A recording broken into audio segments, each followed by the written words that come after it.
Ya puji Tuhan, kita dapat waktu yang baik untuk kita boleh belajar firman Tuhan. Mari kita buka ayat yang pertama, Yesaya pasal yang ke-55. Ya. Yesaya pasal yang ke-55.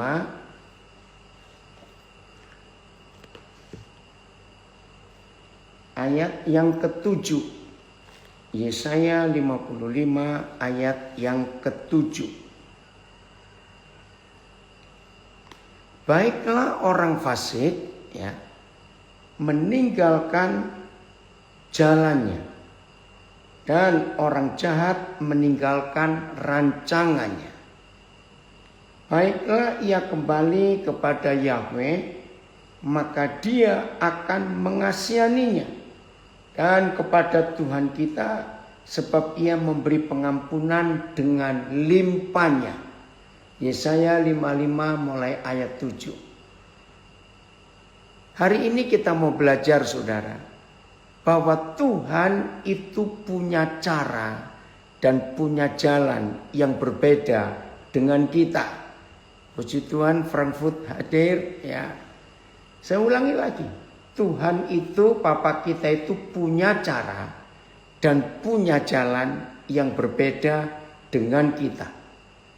Maka itu di ayat 7 ini Yesaya 55, Papa minta supaya kita orang berdosa, orang jahat ini meninggalkan jalan kita, meninggalkan rancangan kita, planning kita, ya, dan kembali kepada Yahweh, kembali kepada jalan Tuhan. Maka Papa pasti memberi pengampunan. Nah, saya ajak saudara berpikir begini. Maaf ini pertanyaannya mungkin ada yang menilai, masa bertanya seperti itu. Tapi karena seringkali kita tidak pernah menyadari. Ya, ini pertanyaan. Antara kita dengan Tuhan, ya, antara kita dengan Tuhan, siapa yang lebih pintar? Maaf ya, ini pertanyaan konyol. Tapi seringkali kita lupa. Ya, siapa yang lebih pintar antara kita dengan Bapa di surga? Ya jelas dia. Betul? Kita mengakui dia jauh lebih pintar. Dia jauh lebih tahu tentang hidup ini. Tapi sejujur-jujurnya fakta yang kita hadapi, mudah atau sulit, ya. Dengar pertanyaan ini, mudah atau sulit menyerahkan jalan ini kepada jalan Tuhan, menyerahkan cara yang kita akan pakai untuk menghadapi hidup ini dengan cara kita atau cara Tuhan, ya. Jelas kita lebih sering mengandalkan kekuatan kita. Puji Tuhan, suara kita dari Frankfurt gabung lagi. Bengbi, ada Asunta, ada Caroline, ya, gabung juga. Nah, inilah fakta. Kita tahu Tuhan lebih pintar dari kita. Papa kita lebih hebat tentang hidup ini. Tapi kita seringkali sulit menyerahkan jalan kita, rancangan kita kepada dia. Ayo ngaku, betul atau tidak? Inilah kontradiksinya. Kita tahu Tuhan itu lebih pintar dari kita. Tapi kita sulit untuk menyerahkan rancangan dan caranya yang bekerja dalam hidup kita. Kita lebih mempercayai cara kita dan ide kita dan jalan kita sendiri. Nah, untuk itulah sekarang kita belajar untuk mempercayakan jalan hidup ini kepada dia. Ayat 8 Fani, Yesaya 55 ayat 8 sekarang. Apa yang Papa minta kepada kita? Ya, dia jelaskan.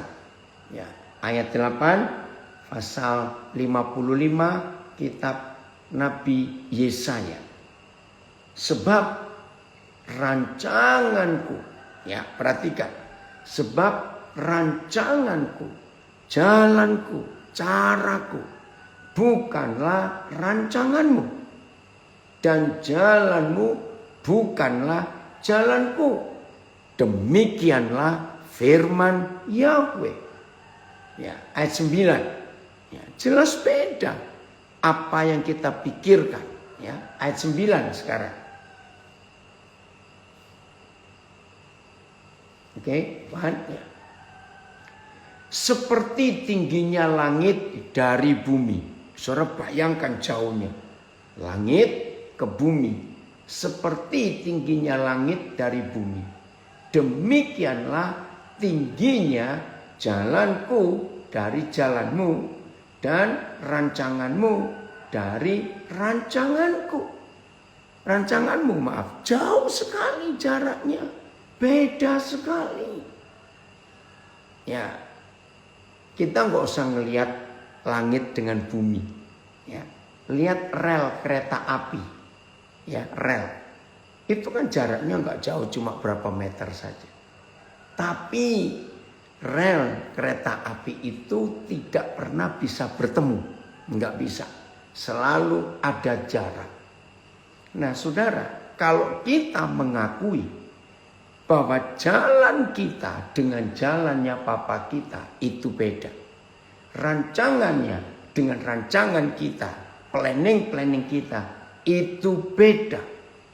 Maka seharusnya saudara dan saya berani menyerahkan itu kepada Tuhan, kepada jalan Tuhan. Puji Tuhan, anak saya dari Manado ikut gabung. Celo, puji Tuhan. Tapi kenapa kita sulit untuk mempercayai Dia dalam menjalankan hal apa saja? Nah, di poin ini, di bagian ini, saudara, saya ulangi, di bagian ini, ya, dengar, di bagian ini adalah sumber masalah hidup kita. Saya ulangi, tolong dicatat. Kalau ada di antara saudara sering berkata, Tuhan, kenapa? Aku sudah berdoa, aku sudah puasa, aku sudah ini, aku sudah begitu. Tapi kenapa aku masih mengalami kesulitan ini, aku masih mengalami kesulitan itu? Nah, ini poinnya. Kita tidak mau hidup memakai rancangan dan cara Tuhan. Saya ulangi, kita tidak mau memakai dalam hidup kita cara Papa kita. Kita memaksakan cara kita sendiri yang kita jalani. Saudara, nggak bisa. Ya, saya berikan contoh. 1 jam setelah ini atau 1 hari setelah ini, yaitu besok, kita tahu nggak akan terjadi apa atas hidup kita? Saya ulangi lagi. Sejam setelah ini atau besok, kita tahu nggak akan terjadi apa atas hidup ini? Jawaban kita nggak tahu. Mau terjadi apa atas hidup ini? Itulah manusia. Itulah keterbatasan kita. Nah, yang paling tahu, ya, yang paling tahu apa yang akan terjadi atas hidup kita setelah ini, besok, dan seterusnya, itu hanya Papa di surga. Dia yang paling tahu apa yang akan terjadi atas kita. Nah, kalau fakta ini kita tahu, Tuhan yang paling tahu akan terjadi apa atas hidup kita. Tahu. Tapi sekali lagi, kita yang namanya manusia ini sulit menyerahkan rancangan ini kepada Dia yang paling tahu atas hidup kita. Lalu masalahnya di mana? Kita tahu yang paling tahu atas hidup ini adalah Bapa di surga. Tapi kenapa kita masih sulit, tidak berani menyerahkan semuanya kepada Dia? Jawabannya karena kita tidak mengenal dia atau belum mengenal dia. Suatu hari saudara, sudah lama. Ini kejadian akhir tahun 70-an yang lalu. Ya. Saya diundang mimpin sebuah retreat di pedalaman Kalimantan Tengah. Bayangkan, belum ada listrik di desa itu. Tahun 78, 79, saya lupa tepatnya kapan. Untuk menuju ke sana saja jalannya sulit. Saya harus naik lewat tiga sungai, ya pakai ketinting, istilahnya kelotok. Kalau orang Kalimantan dulu pasti tahu. Nah, retreat anak muda, remaja. Judulnya Yesus adalah Tuhan. Nah, setelah saya ajarkan mereka sampai kepada acara diskusi tanya jawab. Lalu ada seorang anak muda, dengan bahasa Indonesia yang bagus sekali. Ya, saya sampai kagum melihat ada anak muda di pedalaman bisa punya kata-kata yang bagus. Nah, dia berkata begini, ada satu om yang saya sulit untuk menyerahkan jalan saya ini kepada Tuhan. Dia terangkan dengan kata-kata yang bagus sekali. Saya tanya, apa itu?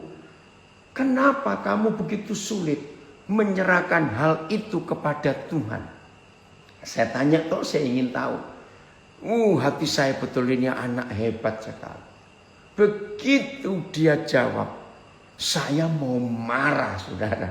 Ya, tapi saya mikir, apalagi waktu itu saya belum menikah, tahun 78, 79. Dan saya minta saudara-saudara kalau belum menikah pun pasti akan mengerti pikiran anak muda. Dia jawab begini, mengapa hal itu sulit untuk kamu serahkan kepada Tuhan? Saya tanya, apa itu? Dia bilang, jodoh om. Hah? Jodoh? Kenapa? Tentang jodohmu kenapa? Dengar ya jawabannya itu.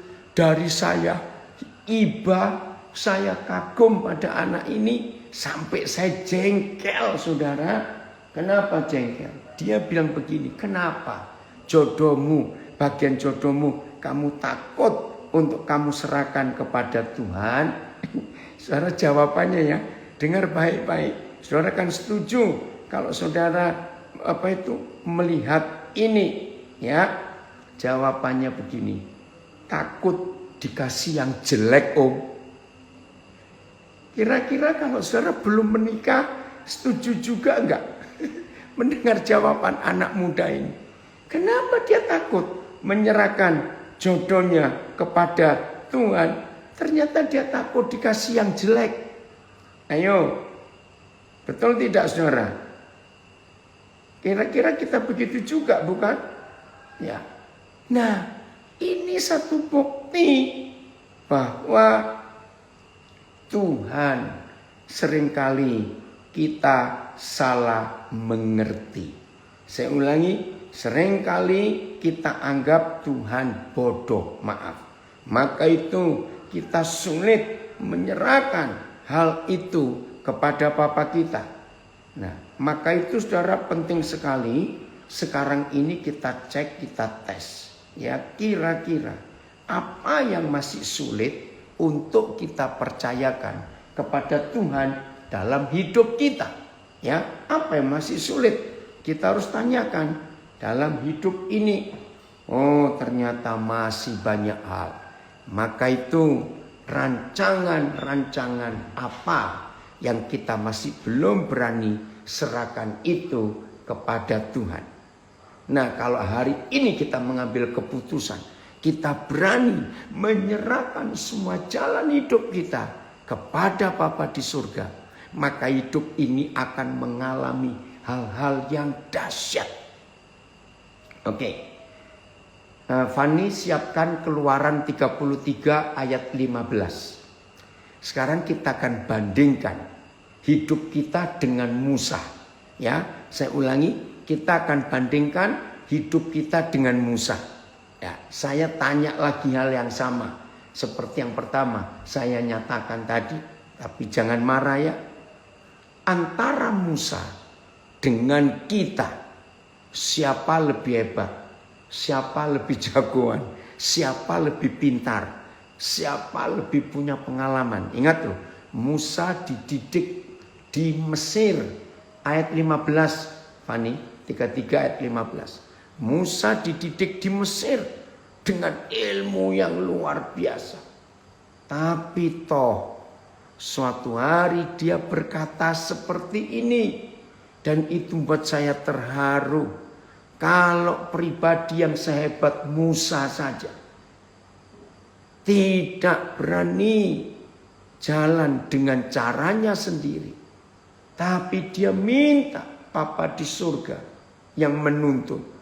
Apalagi kita. Saudara lihat. Oh, anak saya dari Nganjuk ikut juga. Andrew, puji Tuhan. Lihat ini saya.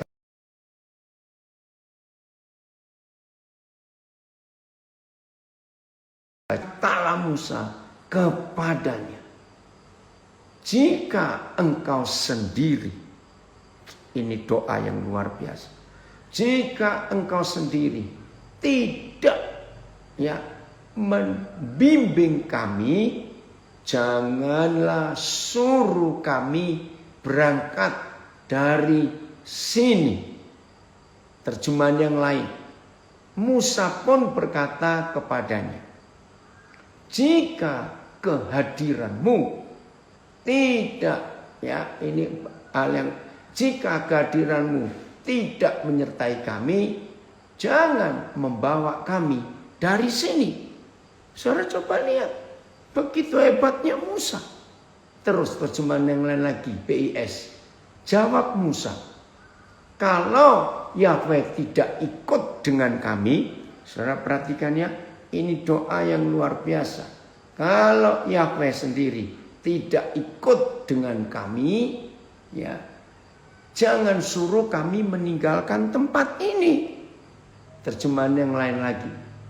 Dan dia pun berkata kepadanya, jika kehadiranmu tidak menyertai kami, janganlah engkau memberangkatkan kami dari sini. Yang lain lagi, kata Musa kepadanya, jika hadiratmu tidak memimpin aku, jangan suruh kami pergi dari sini. Saudara perhatikan, seorang sehebat Musa tidak berani berangkat dan jalan dan pergi meninggalkan tempat itu kalau Bapa di surga tidak hadir dan memimpin dia.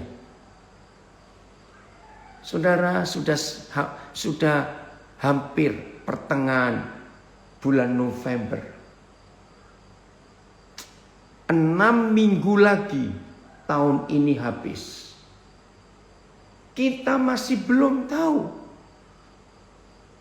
apakah COVID-19 akan berakhir tahun ini juga. Kita belum tahu. Bagaimana nanti 2021, kita belum tahu. Maka itu menjelang akhir tahun ini, persiapan yang terbaik untuk hidup kita menghadapi tahun yang akan datang bukan menyiapkan tabungan, menyiapkan deposito, menyiapkan ini, menyiapkan itu, bukan. Persiapan yang terbaik untuk menghadapi tahun yang akan datang adalah persiapan berani berserah kepada Tuhan. Biarkan Tuhan, Bapa di surga, yang menunjukkan jalannya dan caranya kepada kita. Tanpa itu kita tidak tahu mau kemana, mau bagaimana. Semuanya masih misteri. Nah, percaya enggak sekarang? Ini masalahnya. Apakah saudara dan saya berani mempercayai Bapa untuk mengambil alih jalan hidup kita 100%? Saya ulangi lagi, apakah kita berani menyerahkan seluruh perjalanan hidup kita kepada Tuhan 100%. Karena dia yang paling tahu jalan hidup kita ini. Ya, dia yang paling tahu. Maka itu baik sekali kalau kita berani menyerahkan. Nah, untuk itu, ayo kita belajar apa yang tertulis di dalam Alkitab ini. Kita harus ikuti. Sebentar. Bagaimana dengan Zoom-nya? Saya matikan ya coba videonya.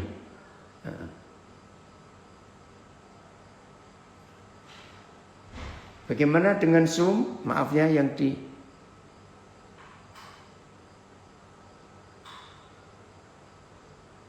Elia, bagaimana dengan yang di Zoom? Suaranya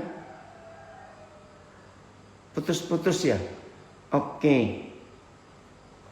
Kalau sekarang gimana? Kodin sudah matikan videonya. Tes 1 2 1 2. Bagaimana sekarang? Elia, kedengaran ya? Ya udah Kodin lanjutnya. Berarti ya tadi videonya ini, videonya baik ya. Saya lanjutkan bentar rekamannya.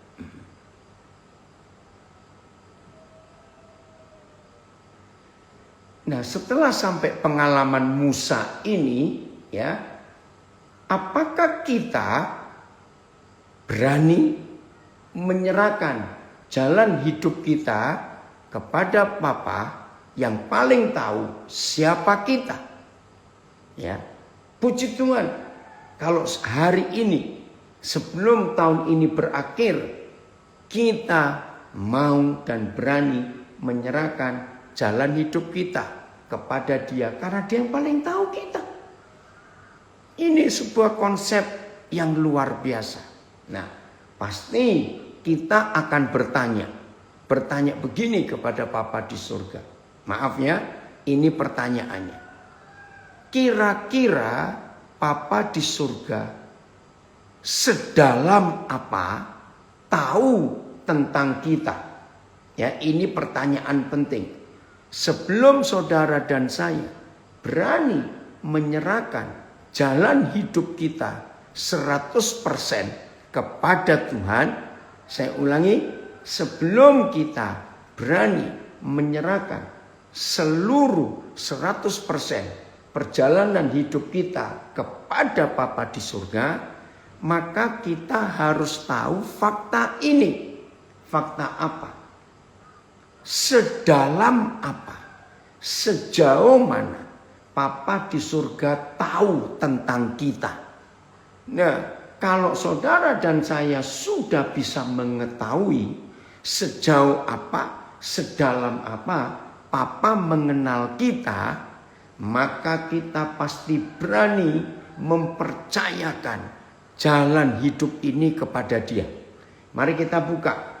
Fani, Mazmur 139 ayat 1 sampai 4. Ya, Mazmur 139 ayat 1 sampai 4. Wih, Bapa kita itu tahu tentang kita. Hebat sekali. Ya.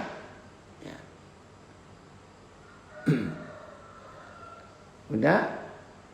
Masih putus-putus?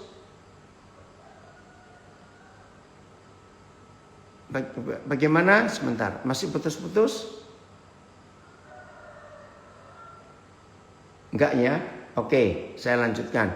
Mazmur 139 Van, ayat 1 sampai 4. Ya. Mazmur 139 ayat 1 sampai 4. Ya.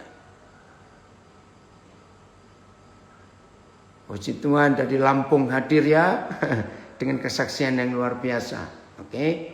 Nah, sekarang kita baca Mazmur 139 ayat 1 sampai 4. Sedalam mana Papa itu mengenal saudara dan mengenal saya?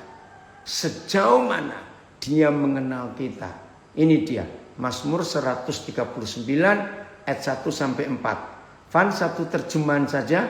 karena ada 4 ayat yang kita mau baca. Ya, Mazmur 139 ayat 1 sampai 4. Begini firman Tuhan untuk kita semuanya, saudara. Hebat Bapa kita dalam mengenal kita, dalam mengetahui kehidupan kita. Saya baca, Yahweh, Engkau menyelidiki dan mengenal aku. Engkau mengetahui kalau aku duduk atau berdiri. Engkau mengerti pikiranku dari jauh. Engkau memeriksa aku kalau aku berjalan dan berbaring. Segala jalanku kau maklumi. Papa, luar biasa. Di dunia ini tidak ada pribadi, siapapun, bahkan suami istri yang sudah menikah 50 tahun, 60 tahun. Ya, saya ambil contoh yang paling lama. Tidak akan bisa mengerti isi hati pasangannya. Betul tidak, saudara? Maka itu seringkali kita salah faham. Seringkali kita salah mengerti antara suami istri yang hampir tiap hari tinggal serumah. Persahabatan, pergaulan, pertemanan seringkali salah faham karena nggak bisa mengenal. Maka itu Mazmur 139 ini ayat 1 sampai 3. Sedalam itu, seteliti itu, Bapa di surga mengenal kita. Maka itu saudara perhatikan, ada 6 hal yang Papa katakan. Sedalam apa, sejauh apa dia kenal kita. 1, dia menyelidiki. 2, dia mengenal. 3, dia mengetahui. 4, dia mengerti pikiran kita. 5, dia memeriksa. 6, dia memaklumi. Bayangkan siapa pribadi di dunia ini yang bisa tahu tentang kita sedetail Papa kita di surga. Saya ulangi lagi. Siapa di dunia ini yang bisa mengenal kita sedetail ini, sedalam ini, selain Papa kita di surga? Masakan saudara, setelah kita membaca tentang Papa kita di surga, mengenal kita serinci ini, sedetail ini, kita masih belum berani menyerahkan hidup ini kepada Dia. Kita masih belum berani mempercayakan jalan ini kepada jalannya. Maka jawabannya keterlaluan kita ini. Oke, ayat 4 Van, ayat 4. Saudara kan kaget melihat ayat 4, 139 ini. Wih, Papa kita itu dahsyat. Ya, saya minta semua yang sedang belajar saat ini, dari negara mana saja, yang di Eropa, di Amerika, di Indonesia, yang di Sydney. Ayo kita lihat ayat 4. Sesungguhnya semuanya itu telah kau ketahui, ya Yahweh. Saya merenung saudara. Saya merenung. Ya, ini sungguh luar biasa. Siapa di antara kita manusia yang bisa mengetahui isi hati orang? Siapa? Apalagi kalau kita bisa membaca hati orang. Wih, itu hebat sekali. Bayangkan papa kita di surga, saudara. Sebelum lidah kita ini ngomong sesuatu, belum. Semuanya masih ada di hati. Dia tahu semuanya. Ngeri enggak kalau saya pakai kata ngeri? Saya baca terjemahan yang lain. Bahkan sebelum sebuah kata di atas lidahku, ya, bahkan sebelum sebuah kata di atas lidahku, sesungguhnya ya Yahweh, Engkau tahu segalanya. Ya. Terjemahan lama. Jikalau sepatah kata belum ada pada lidahku, sesungguhnya Engkau ya Yahweh telah mengetahui semuanya. Terjemahan berikut. Bahkan sebelum aku berbicara, Engkau tahu apa yang hendak ku katakan. Terjemahan lain lagi. Karena tidak ada perkataan pada lidahku, ya Yahweh. Karena ya tidak ada perkataan pada lidahku, ya Yahweh. Lihatlah, Engkau telah mengetahui semuanya. Bahkan sebelum lidahku mengucapkan sepatah kata pun, ya, ini luar biasa. Sesungguhnya Engkau sudah mengetahui semuanya, ya Tuhan. Oke. Sekarang saudara bayangkan. Bagaimana kita tidak mau percaya Papa kita yang luar biasa itu. Sebelum kita bicara apa-apa, Dia sudah tahu. Maka saya pakai kalimat ini ya, jangan marah. Betapa keterlaluannya kita. Kalau Dia bisa tahu dan kenal kita sedalam itu, sedetail itu, serinci itu. Lalu kita masih belum berani untuk menyerahkan jalan hidup kita kepada Dia. Saya ulangi lagi. Kalau ada di antara kita yang sedang belajar firman Tuhan ini. Saya ulangi, kalau ada di antara kita yang sedang belajar firman ini sekarang, di waktu yang berbeda-beda dari berapa negara, saudara sedang menghadapi kesulitan dalam hidup. Saudara sedang menghadapi tekanan dalam hidup. Saudara sedang menghadapi masalah dalam hidup. Tidak ada jalan lain kecuali sekarang ini kita berani berkata seperti Tuhan Yesus berdoa di Getsemani. Apa itu? Bukan kehendakku Bapa yang jadi, biarlah kehendak-Mu yang jadi. Saya ulangi, kalau ada di antara kita yang sedang belajar firman ini sekarang, sedang menghadapi, berani berdoa seperti Tuhan Yesus berdoa.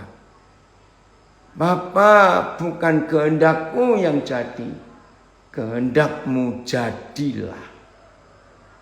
Saudara, kalau kita berani berkata seperti itu, percayalah, maka Tuhan akan ambil alih seluruh langkah dan perjalanan hidup kita.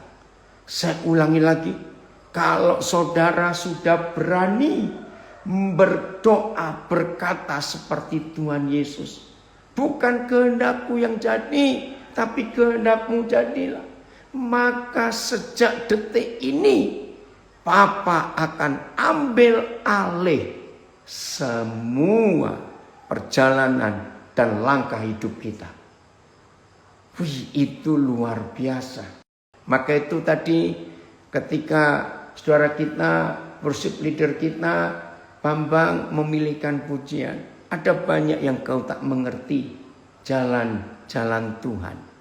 Bang, terima kasih. Tapi kamu pilihkan pujian yang luar biasa di awal tadi. Ya, nanti waktu kita doa terakhir, biar pujian itu kita kembali nyanyikan. Sulit dimengerti jalan-jalan Tuhan kita. Tetapi kalau kita mau berserah, jalan yang sulit itu jadi indah dan mudah untuk kita ikuti. Karena Papa yang paling tahu atas hidup kita. Nah, inilah perjalanan yang luar biasa yang kita akan tempuh, kita akan jalani bersama dengan Dia. Wih, ini pengalaman hidup yang sangat indah dan sangat luar biasa. Yunus pasal 1 ayat 17. Yunus pasal 1 ayat 17. Ada apa di situ? Wah, ini luar biasa, Saudara. Ya, Yunus pasal 1 ayat 17. Ya. Kita melihat, ya, kalau Saudara berani melakukan firman ini, wah, hidup ini dahsyat, hidup ini indah, hidup ini menyenangkan, hidup ini ringan, ya. Maka atas penentuan Yahweh datanglah seekor ikan besar yang menelan Yunus, dan Yunus tinggal di dalam perut ikan itu 3 hari 3 malam lamanya. Saya baca terjemahan lain. Lalu sekarang Yahweh mengutus seekor ikan besar untuk menelan Yunus. Terjemahan yang lain, hatta, maka dengan takdir Yahweh adalah seekor ikan besar akan menelan Yunus. Sementara itu Yahweh mendatangkan seekor ikan besar yang menelan Yunus. Maka Yahweh menentukan seekor ikan besar menelan Yunus.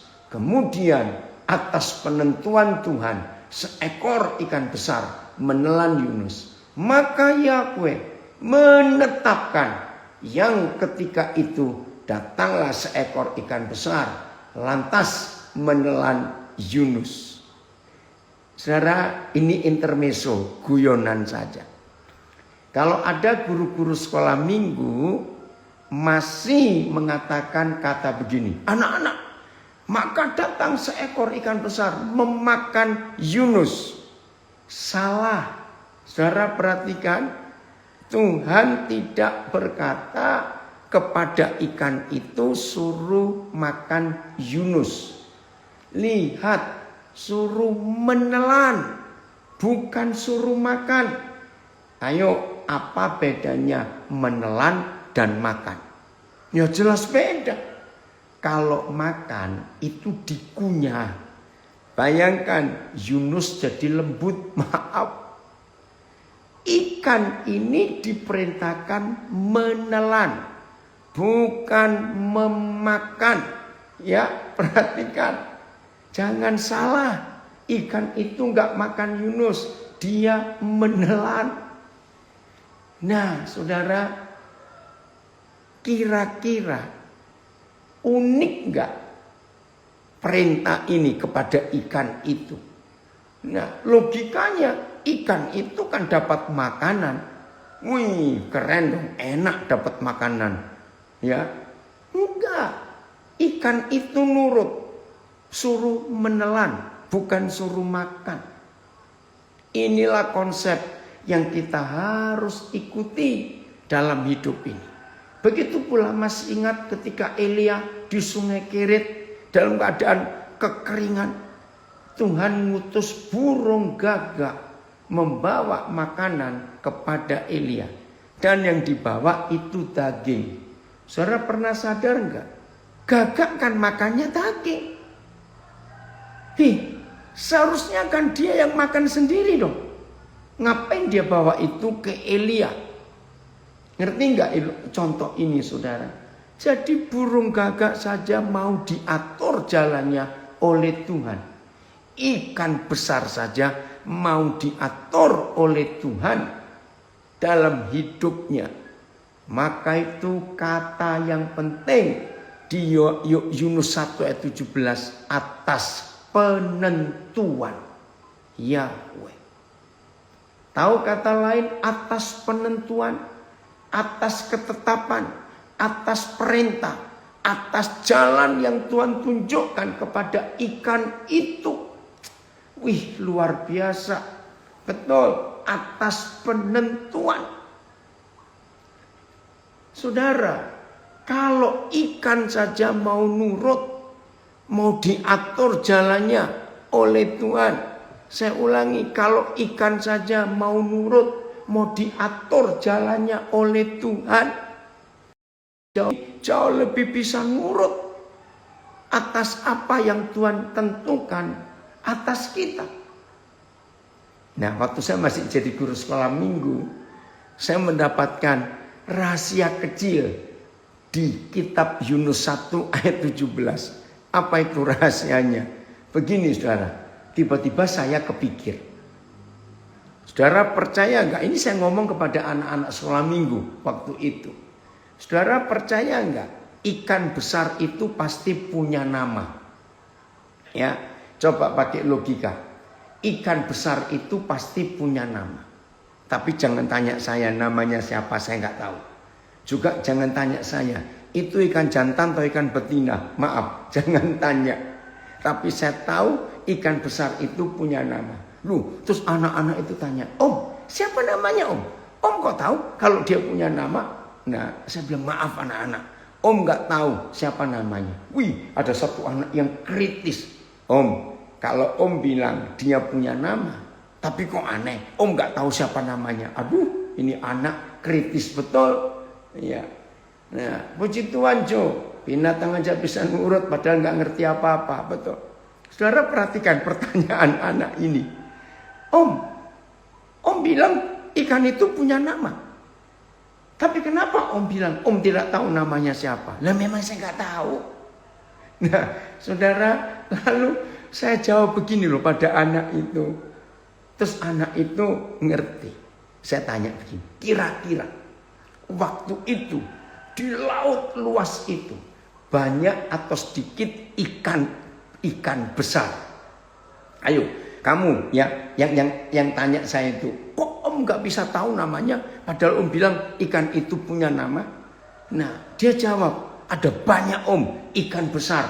Nah, sekarang bayangkan kalau Tuhan hanya berkata, hai ikan besar, datanglah mendekati kapal yang ditumpangi Yunus. Ayo kamu jawab anak-anak.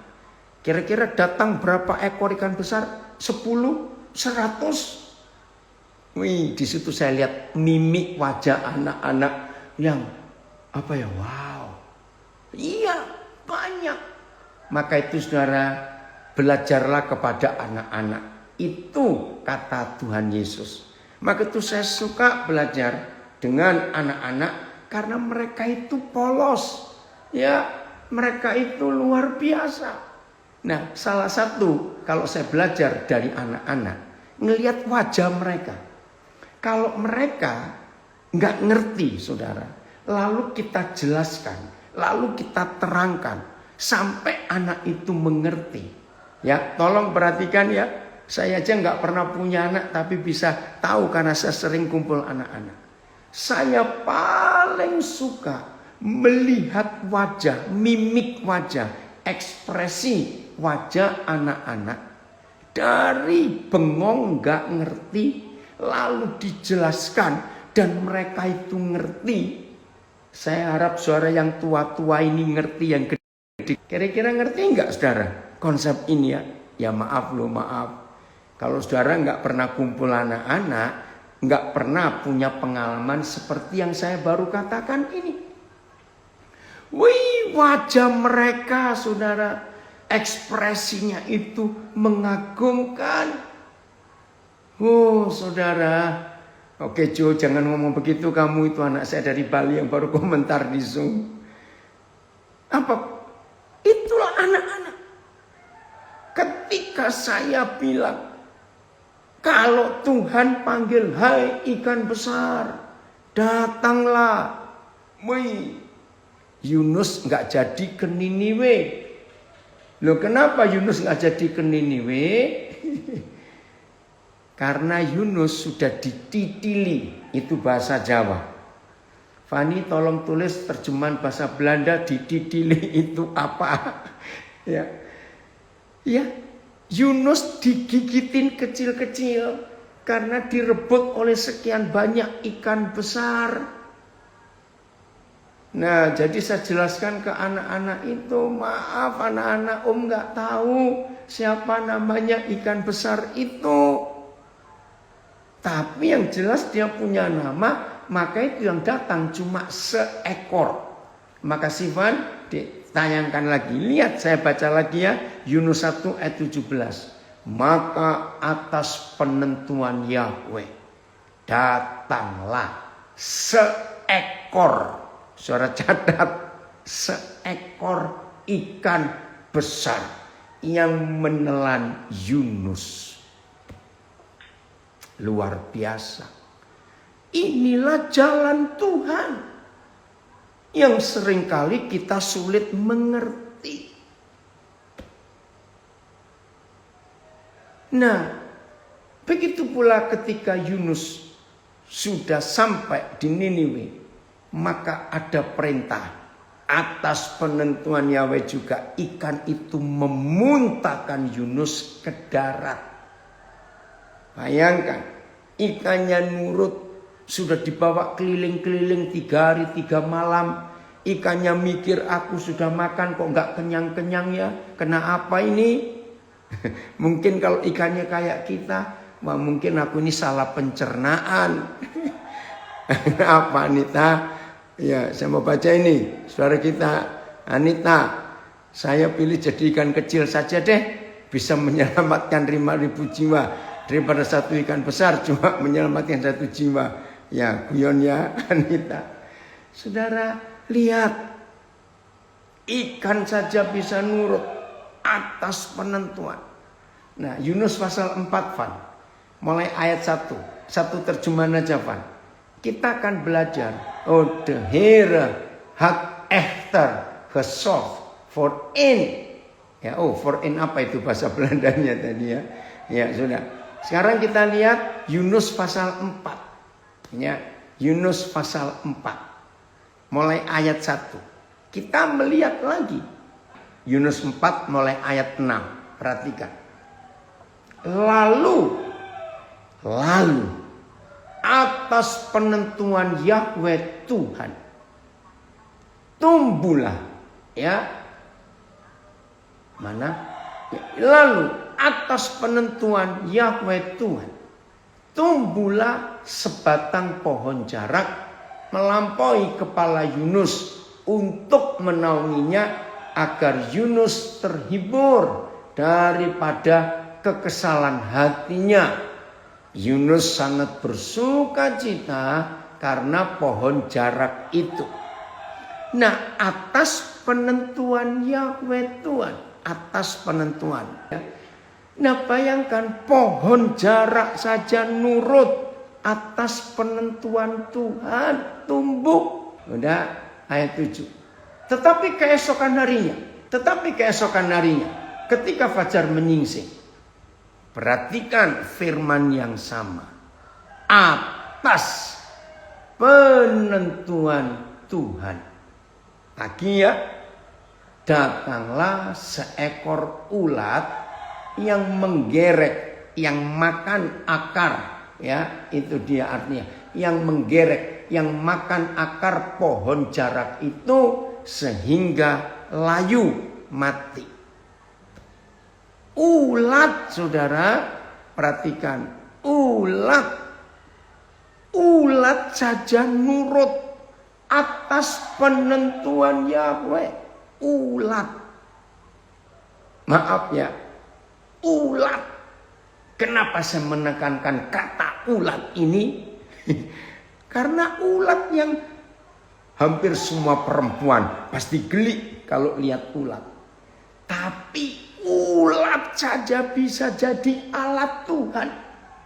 Ikan besar bisa jadi hamba Tuhan. Pohon jarak bisa jadi pelayan Tuhan. Ulat saja. Ulat. Bukan ular, beda. Ulat. Bisa dipakai Tuhan. Oh, ampuni kami manusia bebal ini Tuhan. Ampuni kami. Ngerti enggak saudara? ikan nurut, pohon jarak nurut, ulat nurut pada jalan Tuhan. Kenapa kita yang namanya manusia ini sulit sekali untuk mengakui jalannya itu sempurna, walaupun sering tidak kita mengerti. Saya ulangi, kalau ikan besar dipakai Tuhan, pohon jarak bisa jadi alat Tuhan. Kalau ulat bisa jadi pelayan Tuhan dan hamba Tuhan. Dan mereka bisa menurut apa yang Tuhan tetapkan kepada mereka.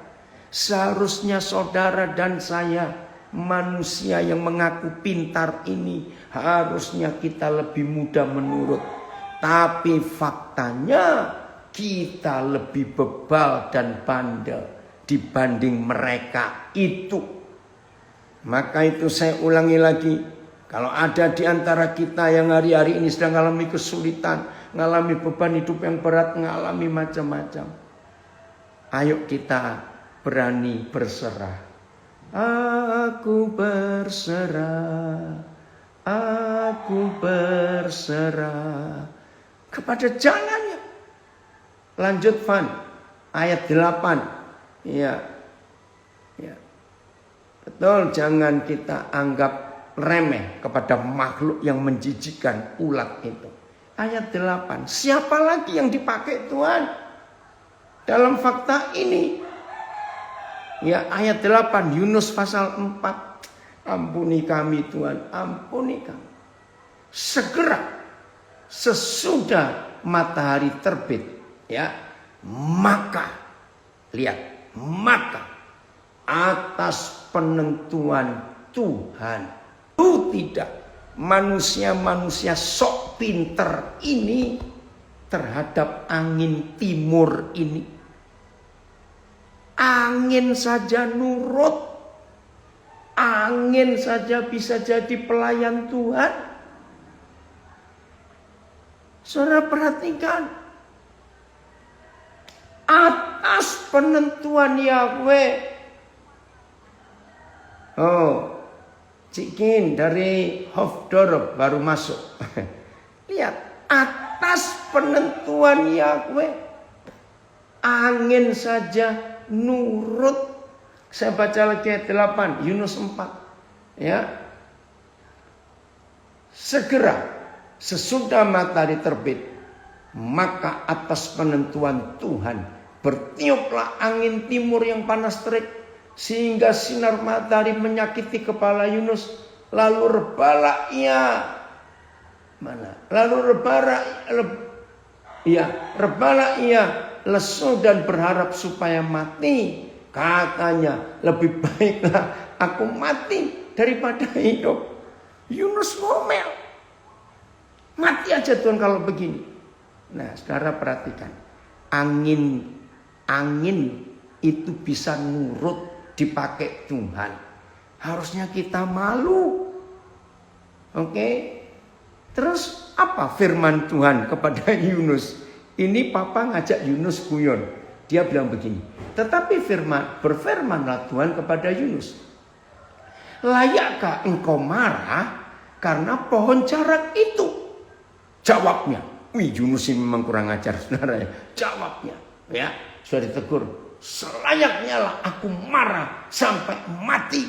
Ayo Yunus, kamu begitu berani melawan Tuhan. Jadi mulai hari ini saudara, mari kita mengambil keputusan. Biar kita mau taat kepada Bapa di surga. Saya ulangi, capek. Kalau pakai jalan pikiran kita sendiri capek. Sudah capek. Belum tentu hasilnya baik. Tapi kalau kita bisa memakai, jalan Tuhan itu luar biasa. Lagi sekali saudara, sudah kurang 6 minggu lagi tahun ini selesai. Kita masih belum tahu 2021 ini akan ada apa, kita belum tahu. Tapi mari kita berserah kepada jalan-jalannya. Jelas ya?